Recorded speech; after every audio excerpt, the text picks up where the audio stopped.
Assalaamu calaykum waraxmatullaahi wabarakaatuh. Ramadaan wanaagsan marka hore. Aad baad ugu mahadsantihiin dhammaan intii daawatay videogii hore aan soo sameeyey ama ka heshay videogii hore ee ku saabsanaa interpretationka chesska qaybtii koowaad. Maanta waxaan halkan rabaa inaan idinku soo gudbiyo qaybtii labaad ee ka hadlaysay interpretationka chess x-ray-ga. Sida wada ogtihiin videogii hore waxaan kaga hadalnay assessmentiga la sameeyo marka aad sameynayso chess x-ray readingka ama markaad akhriyayso sawirka chess x-ray-ga. Assessmentigu waa aad buu muhiim u yahay waayo wuxuu kaa caawinayaa khaladaad fara badan ama waxyaalo badan inaad sameyso haddii aadan iyaga sameyn. Marka it's always very important in assessmentiga aad sameyso inta aadan u gudagelin interpretationka chesska.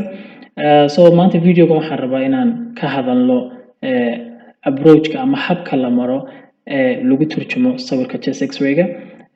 Usually sidaad u jeedaan sawirkan haysana waxa weeye waa PA film x-ray ama PA projection oo ah qofka inuu taagan yahay oo isagoo taagan oo sii jeeda lagu sawiray, then x-ray-gu xagga dambe ama dhabarkiisa uu kasoo gelayo uuna ka baxayo xagga hore. So PA film x-ray ama PA chess projection.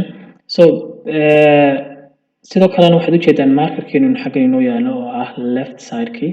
So qaybtan marka midigtaada ku beegan mar walba waxa weeye bidixda, qaybta bidixdaada ku beeganna waa qaybta midigta ama sanbabka midig ama sanbabka bidix sidaad jeceshahayba. So videoga waxaan marka kaga hadli doonaa sidaan dhahayba approachka la maro. Sida caadiga ahba approachyo fara badan oo la maro ayaa jira marka la sameynayo interpretationka chesska. Xaqiiqdiina qof walba oo turjuma ama radiologist ama radiology tech ah oo sameynaya interpretationka wuxuu leeyahay approachkiisa khaaska ah ee uu maro, laakiin technically waxaa jira approachyo standard ah oo la isla yaqaano oo really haddii aad marto kaa caawinaya inaanad wax pathology aanad miskarayn interpretationkaaguna uu fiicnaado. So maanta halkan waxaanu kusoo hadal qaadi doonaa ama aynu kaga hadli doonaaba approachka loo yaqaano alphabetical approachka. Alphabetical approachku waxa weeye xarfaha alphabetska iyadoo la isticmaalayo A B C D E F ayaa waxa aynu ku arki doonaa mid walba waxay u taagan tahay iyo waxa loo isticmaalo. So let's start. Xarafka ugu horeeya ama A B C D xarafka ugu horeeya waxa weeye waa A. So A waxay u taagan tahay airways bay u taagantahay. So marka ugu horeysa interpretationka aad sameynayso waa inaad jeegarayso airwayskaaga. Airwayskana waxa ugu muhiimsan la jeegaray waxa weeye waa trachea-da iyo main bronchi-ga. So usually si fiican u trachea-daada. You can see line-ka madow ee lucentiga ah ee centerka ku yaala waa trachea-dii. You can see very well defined trachea-dii. Sidoo kalena trachea-du waxay u qaybsantaa marka lasoo gaadho levelka kariinaha ujeedaan waxay u qaybsataa halka marka levelka la soo gaaro waxay u qaybsataa right main bronchi iyo left main bronchi. So markaan ku leeyahay waa inaad jeegarayso airwayskaaga waxa ugu muhiimsan inaad jeegaraynaysaa waxa weeye in airwaysku aanay deviation aanay dhinac u durugsanayn ama dhinacan aan u durugsanayn bidix midig ama dhinacan bidix aan u durugsanayn. So usually in a normal chest x-ray PA projection trachea-du centrally ayay ku taalaa waxayna u yar badan tahay dhinaca midig, laakiin haddii aad aragto deviation saa'id ah ama xoog ah oo dhinaca ay ugu baxday then waxaa jiraya abnormal mass ama atelectasis ama lung collapse sababay in trachea-du dhinac ay u durugto. So always trachea-daada si fiican u jeegare. Sidoo kale waxaad jeegaraysaa in wax maasi ama aan gudaha kaga jirin ama wax foreign bodies ah, especially pediatric patientiga ama ciyaalka yaryar haddii wax foreign body ay liqaan oo kale si fiican ba waxa loogu arki karaa chest x-ray-ga ama trachea-da gudihiisa, especially lateral filmka. Dib baynu kaga sheegi doonaa insha Allah lateral filmka aynu ka arki doonaa. So xarafka ugu horeeya marka waxa weeye airway-ga. Sidoo kalena waxaad jeegaraynaysaa main bronchi-ga. Right main bronchi-ga waxaa la yidhaahdaa waa ka ugu badan ee badanaa ay foreign objectigu uu galo marka lala barbar dhigo left main bronchi-ga. Sababtuna waxa weeye right main bronchi-gu uu ka ballaaran yahay. sidoo kalena uu ka toosan yahay marka la barbar dhigo left main bronchial. So haddii foreign object ama qofku wax liqo oo hawo mareenka soo raacdo, dan waxaa dhacaysa inuu si simply uu u galo sanbab bronchiga midig uu galo marka. So always si fiican u check garee airwayskaaga. So waynu ka hadalnay xarafka ku xiga waxa weeye waa b waxay u taagan tahay boneska ama lafaha. waxaa jirta marar badan in dadku marka ay sameynayaan interpretationka chestka inay iska ignore garayaan ama ay iska ilaabaan lafaha. So lafaha ama osseous structuresku sidoo kalena pathology fara badan baa laga detect gareyn karaa marka chest x-ray-ga la akhriyo. So always make sure ribska iyo clavicleska iyo shoulderka dhammaantoodba inaad si fiican u check garayso. waayo marar badan waxaa dhacda in fracture ama lesion ku yaala lafaha la miskareeyo.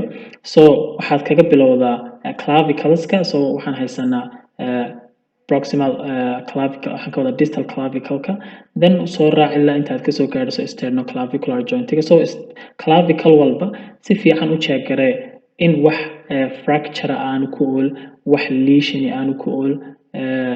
Just make sure inaanad miskareen wax fracture markaad clavicleska aad arkayso. So clavicleska si fiican u check garee. sidoo kalena waxaad check garaysaa shoulderka marar badan waxaa dhacda dadku inay miskareeyaan lesion ku yaala ama fracture ku yaala. So si fiican u check garee proximal humerusta, sidoo kalena humeral headka iyo glenohumeral joint-ga ama shoulder joint-ga. sidoo kalena scapulada si fiican u check garee. weli waxaan ku jirnaa qaybtii lafaha, scapulada si fiican u check garee. So qaybta bidig iyo qaybta bidixba just make sure wax walba inay normal anatomy-ga ay yihiin oo wax lesion ama fracture aanu lahayn. sidoo kalena waxaa muhiim ah ribska ama feedhaha iyaga inaad si fiican aad u check garayso. Usually laba nooc oo feedhaha baa jira marka sawirka chest x-ray-ga la arkayo. qaarna waxa weeye anterior ribs baa la yidhaahdaa, qaarna waa posterior ribs.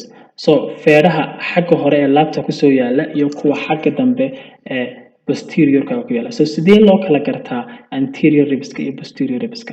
Well, waxaad samayn kartaa usually waxa la yidhaahdaa posterior ribska waxa weeye waa kuwa more of a horizontal weeye. waad u jeedaan kuwaas hadda markaan sawirayo. usually markaan interpret gareynay kaliya indhahaygu maan ku arkaa, laakiin kuwa usually lafahaas maxaan ku idhaahdaa horizontalka ah ee tooska ah waa posterior ribska, halka kuwa badana verticalka ah ee taagan ay yihiin anterior ribska. So dhammaan anterior ribska waa inaad check garayso iyo posterior ribska labadaba in fracture ama lesion ama ay leeyihiin.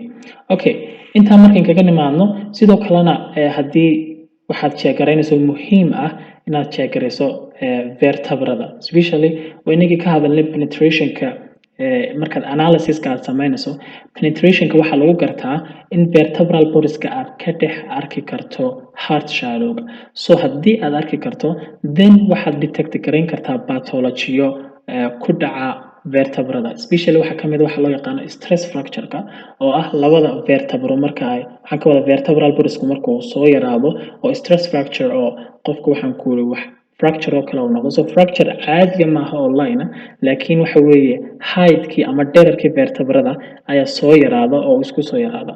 marka vertebral bodies-ka hadda idinka sawirkan aad u jeedeen vertebral bodies-ka si fiican baan u detect garan karaa vertebral bodies-ka heart-ga laga dhex arki karo. So always make sure vertebral bodies-ku in wax lesion ama stress fracture oo kale aanu ku jirin, just to be sure. Okay, so B waynu ka hadalnay waxa weeye inaad check garayso lafaha sawirka lagu arko ood ka check garayso haddii wax lesion ay leeyihiin iyo wax fracture aba. usually lesionka waxaan ka wadaa osteolytic lesion baa common ku ah lafaha, sidoo kalena sclerotic lesion. So osteolytic lesion waxaa laga wadaa xoogaa lucent areas lafuhu sida caadiga ahba sawirku way cadcad yihiin, laakiin haddaad ku aragto gudad yar oo madmadow ama holes madow oo kale waxaas baa laga wadaa osteolytic lesion. So let's come to qaybta saddexaad ee interpretationkeena.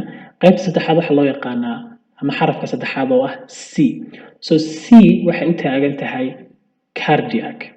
So cardiac ama wadnuhu waa xanuunada ugu badan ee laga detect garayn karo xanuunada ku dhaca wadnaha waxaa lagu arki karaa chest x-ray-ga. So markan aad samaynayso markaa interpretationkaaga waxaad si fiican aad u check garaysaa dhammaan mediastinumka mediastinumka marka la joogo PA filmka waxa loo qaybiyaa laba waxa weeye superior mediastinum iyo inferior mediastinum so mediastinum borderka waa inaad si fiican u soo raacdo in wax widening aan jirin especially areadan oo ah aortic arch xagga loo yaqaano xaggan waxa loo yaqaan aortic pulmonary window ama AB windowga si fiican u checkare wax lesion ama infection oo kale inaanu fadhiyin then wad si fiican u soo raac left heart borderka halkan waxa weeye waa left atrium key sidoo kale waxaan haysanaa left ventricle ka oo ah qaybtan u soo hooseysa this area waxa weeye waa apex key wadnaha so waxa ku base key so si fiican u checkare dhammaan cardiac ama wadnaha xanuunada ugu badan ee lagu arko wadnaha ku dhaca waxa weeye xanuun cardiomegaly so cardiomegaly waxa weeye enlargement of the heart ama wadnuhu marka uu weynaado sida caadiga ah cardiomegaly ma aha xanuun laakiin waxa weeye waa symptom ama waa calaamad waxayna calaamad u noqon kartaa xanuuno fara badan oo kala duwan oo ku dhaca wadnaha waxa kamid ah heart failure ka kamid ah waxa kamid ah congenital heart diseases ka kamid ah waxa kaloo kamid ah marka pericardiumka ay biyo galaan oo kale ama fluid uu ku aruuro kale marka xaalado badan baa sababi kara so always waxa sameynaysaa marka inaad si fiican aad u eegto size-ka wadnaha sida caadiga ahna waxa jirta qaacido la isticmaalo radiology oo loo yaqaano CTR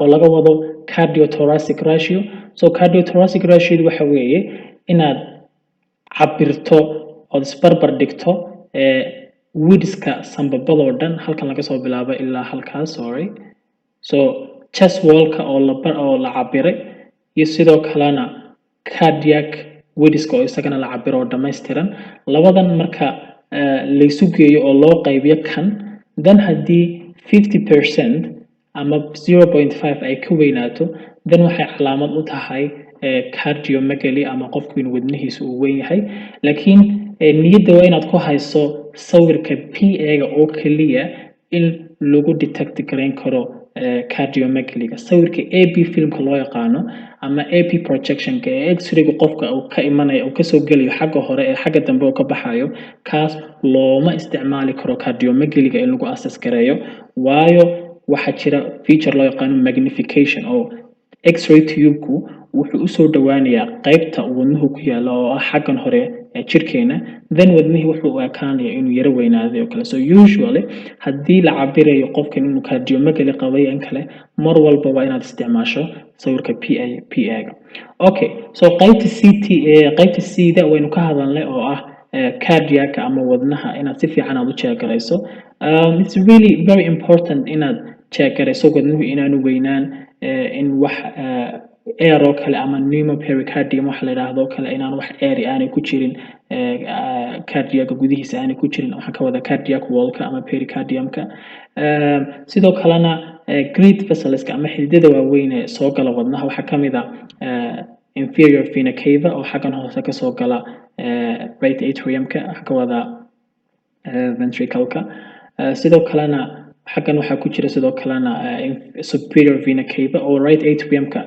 ka soo gala isaguna xagga sare ka soo gala so always make sure aortic oo kale aortic arch area loo yaqaano waa inaad check-garayso inaanay widening aanu ku dhicin ama aanay weynaan oo kale so usually hadda aortic arch waad u jeedaan normal anatomy-ga waxoogaa in yar soo bulging oo kale soo sameeyay ama uu soo yara baxsan yahay laakiin haddii uu jiro aortic arch inuu saayid u weynaado kale ama uu bulging saayid oo keeno then waxay u noqon kartaa xaalado caafimaad sida aortic dissection oo kale so just always make sure in normal anatomy uu yahay filmka marka aad interpret gareynayso wixii normal anatomy-ga ka baxsan marka waa pathology okay so qaybta C-da waan dhameynay waxaan u iman doonaa qaybta D-da so D waxay u taagan tahay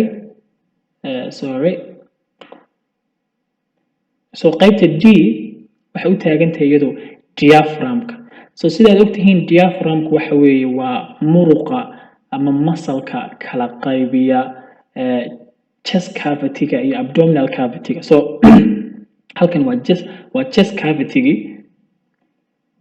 halkan waxa weeye waa abdominal cavity. So abdominal cavity iyo chest cavity waxa kala qaybiya diaphragmka. So usually diaphragmku sanbabada basekooda hoose ama xagga ugu hooseysa ay ku yaalaan, waana dome buu sameeyaa ama qalooca yar weeye diaphragmku. So usually marka aad diaphragmka check gareynayso xaalado muhiim ayaa laga check garaya, waxaana ugu caansan xaaladaha sida hiatal hernia oo kale ama hiatus hernia ama traumatic diaphragmatic herniation. haddii qofku dhaawac uu soo galo kale, mararka qaar waxaa dhacda in diaphragmku uu herniation uu sameeyo ama rupture uu sameeyo, kadibna contentski abdominal contentski sida stomach iyo kale mindhicirada iyo kale ay soo galaan chest cavity ay soo galaan. So especially in the case of trauma waxayna check garayso in wax herniation oo kale aanu jirin ama diaphragmku aanu rupture aanu ku dhicin, aanu qarxin oo kale. sidoo kalena waa inaad check garayso diaphragmka hoostiisa waxa loo yaqaano free gas. So free air free air. So air to haddii aad ku aragto meel aan meeshii loogu talagalay aanay ahayn, mar walba waxa weeye waa surgical emergency ama waa xaalad qalliin oo degdeg ah. So xaaladda ugu caansan ee diaphragmka hoostiisa lagu arko waxaa loo yaqaanaa pneumoperitoneum, oo ah xaalad caafimaad oo airtu ay gasho. Usually waxa dhacda qofku marka trauma uu soo gaadho kale, especially caloosha kale markuu dhaawac ka soo gaadho, then intestineki iyo stomachki airtii ku jirtay baa soo baxda markii ay qarxaan kadibna waxay soo galaan xaggan sare stomach area sare soo galaan, waxaan ka wadaa abdominal cavity. So marka radiologically x-ray especially qofku marka uu taagan yahay ama upright filmka uu taagan yahay, then waxaa si fiican loogu arkaa right diaphragmka hoostiisa in air lagu arko ama free air lagu arko. So waa xaalad caafimaad oo degdeg ah, waxaana loo yaqaanaa pneumoperitoneum ama free air in the under the diaphragm. Okay, so diaphragmka isagana waan ka hadalnay. xaaladda ku xigta waxa weeye waa so waxay u taagan tahay effusion. So effusion basically waxa laga wadaa sida caadiga ah effusion waxa la dhahaa haddii wax fluid oo kale ama dareere ah ama ay ku ururaan lung cavity-ga sida alveoli oo kale ama wallka chest wallka iyo pleural cavity waxa loo yaqaan ay ku ururaan. So sida caadiga ahba haddii waa inaad check garayso lung field-kaaga ama sanbabada waa inaad si fiican aad u check garayso. mar dambe aynu iman doonaa taas, laakiin sida caadiga iidu ama effusion waxa laga wadaa tusaale ahaan oo kale xaaladaha pleural effusionka oo kale ama fluid marka uu ku ururo pleural cavity-ga, waa inaad mar walba si fiican aad u check garayso claustropenic angle-ka. So claustropenic angle-ku videoga horena waan kaga hadalnay, waa meelaha muhiimka ah ee Allahumma salli ala Muhammad ay ku ururaan fluidku ama dareeruhu, especially infectionku sababo kale. So pleural effusion ama hemothorax ama dhiig markuu ku ururo pleural cavity-ga, especially qofku markuu dhaawac soo gaadho kale ama sanbabada ama laabta dhaawac uu ka soo gaadho, kadib haddii dhiig bax uu ku imaado oo dhiig uu ku ururo area-daas, then waxa dhacda in area-dani planting ay noqoto ama ay go'do oo sharp ay noqon weydo. So fluid pleural effusion iyo hemothorax waa xaaladaha lagu arki karo Allahumma salli ala Muhammad chest x-ray especially lagu arki karo claustropenic angle. Okay, halka u dambaysa aynu u imanna waxa weeye waa F waxay u taagan tahay fissure iyo fields. So fissure waxa laga wadaa usually sanbabku wuxuu leeyahay fissure ama lobes buu leeyahay. Lobeska markuu leeyahay meelaha kala qaybiya waxa loo yaqaan lung fissure. So sida caadiga ah waxa jira sanbabka midig oo kale wuxuu leeyahay horizontal fissure oo kala qaybiya waxaan ka wadaa right upper lobe-ka iyo right middle lobe-ka. So waxaan haysanaa halkan waxaa ku jira right upper lobe-ki, xaggana right middle lobe-ki, xaggana right lower lobe-ki. So fissures baa ku yaala. Usually si fiican loogama arko chest x-ray-ga, laakiin CT-ga ayaa si fiican looga arkaa. sidoo kalena sanbabka bidix isagu wuxuu leeyahay hal fissure ama horizontal fissure oo kala qaybiya left upper lobe-ka iyo left lower lobe-ka. So fissure-ka marka sida caadiga ah waa inaga dhahnay laguma arko chest x-ray laguma arko laakiin after marka waxay u taagnaan doontaa feel ama inaad check garayso lung feelka so lung feelka waxa laga wadaa areadan uu ku fadhiyo Allahumma salli ala Muhammad sanbabadu ku fadhiyo so areadan madowda arkaysan waxa way waa sanbabadii so kan waa sanbabkii bidix waxaan ka wada sorry midig kana waxa way waa sanbabkii bidix so waa inaad si fiican Allahumma salli ala Muhammad aad u check garayso marka lung field disco in wax consolidation aan u lahayn so consolidation basically waxa laga wadaa in wax hypertension ama cadaan oo kale aanu ka muuqan lung field-kaaga so consolidation ka usually waxyaalo badan baa sabab waxa kamida infection baa kamida sida pneumonia oo kale kamida waxa kamida TB hadii consolidation lagu arko lung field-ka sidoo kale waxa kamida mass qofka hadii mass ka soo baxay sida cancer oo kale waxa lagu arki karaa waxay u ekaanayaan cadaan bay u ekaanayaan so xagga hadda hyperdense ay ka tahay ama lucent uu ka yahay chestku marka xaaladahan consolidationka ama pneumonia ama TB da lagu arko then waxay noqonayaan cadaan bay noqonayaan meeshii ama consolidation bay noqonayaan okay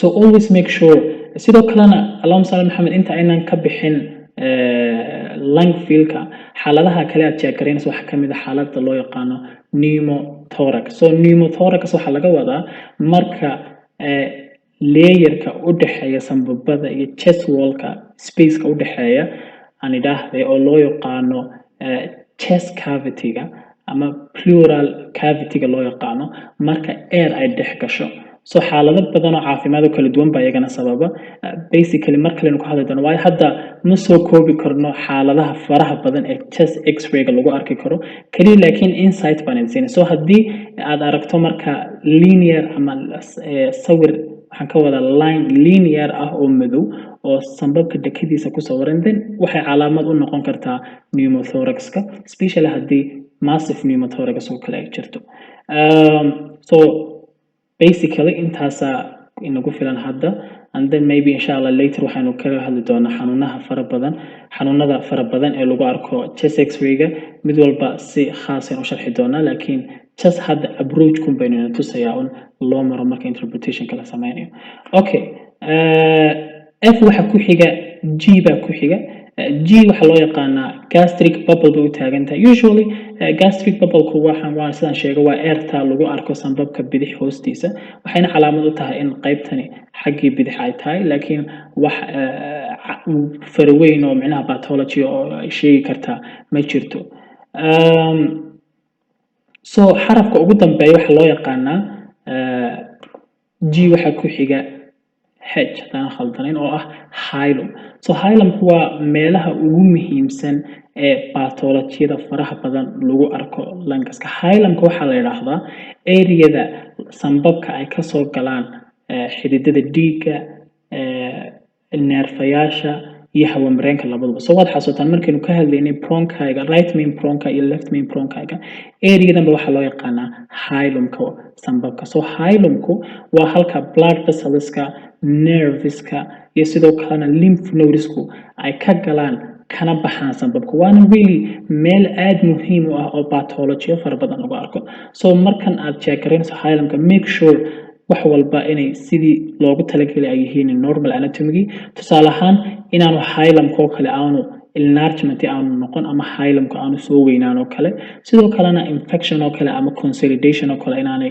ka dhex muuqan hilumka gudihiisa oo waxyaalo aad u baahan tahay inaad igana si fiican aad u check garayso talaabada ugu dambaysa ee aad sameynayso markaad intaad samayso waxa loo yaqaan waa I waxaana loo soo gaabiyaa impression so impressionku waxa weeye inaad sharaxaad ka bixiso wixii aad ku aragtay marka x-ray ga kaliya markaad approach kan aad marto systematic approach ka soo marto ee aad check garayso assessment ka aad samayso cardiac aad check garayso lafi aad check garayso sanbabada aad check garayso diaphragm anything and ka soo hadlayna markaad check garayso then final impression inaad ka bixiso Allahumma salli ala Muhammad oo aad sheegto waxaad ku aragtay so thank you dhamaantiin aad baad u mahadsantihiin videogan kulley waxyaalo badan oo ka tagina way jirtaa oo anigu expert kuma yahay interpretationka sidiinoo kale aan ahay laakiin kaliya waxaan akhriyay iyo waxaan soo dhigtay weeye oo jeclaaday inaan la share gareeyo